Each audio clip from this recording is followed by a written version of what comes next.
Des chiffres et des faits. Alors, première clé de lecture, ils sont en train de manger des religieuses à côté de moi. Et de manière un petit peu plus sérieuse, je vais commencer par quelques chiffres sur la pratique religieuse en France. Et justement, je vais rebondir un petit peu sur ton billet d'humeur. J'ai regardé quelques études, et l'étude de l'IFOP en date de 2010 tend à démontrer que le sentiment religieux tend à reculer depuis plusieurs décennies. Elle relève notamment que, alors que 64% des Français se déclarent de tradition catholique, moins de la moitié d'entre eux assistent à la messe dominicale.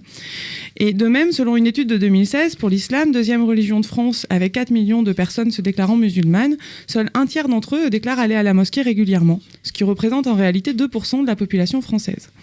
Et enfin, une étude de 2015 parue dans Le Monde révèle que, finalement, quand on pose des questions autrement, la majorité de la population française serait athée ou sans religion.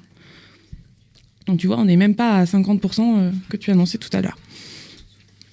Alors, si la pratique religieuse tend à être moins répandue et, a priori, relèverait du privé, en tout cas en France, notamment depuis la loi de 1905, ça va plus du tout, moi, ce soir, la loi de 1905 sur la séparation de l'Église et de l'État, la religion est, à mon sens, beaucoup sur le devant de la scène médiatique régulièrement ces dernières années. Alors que ce soit en raison des attentats terroristes, de la montée des partis extrémistes lors des élections, les questions religieuses font l'objet de nombreux débats, mais aussi de nombreux amalgames. Alors, à mon sens, cela est souvent dû à une mauvaise connaissance des religions, à une peur de ce que l'on ne connaît pas, à de l'intolérance. Mais en tout cas, je ne saurais pas vous donner une réponse courte et complète sur la manière dont nous pourrions mieux appréhender la question de la religion en France. J'espère que les différentes interventions de ce soir permettront toutefois de s'approcher de cette réponse et surtout de dédiaboliser le débat.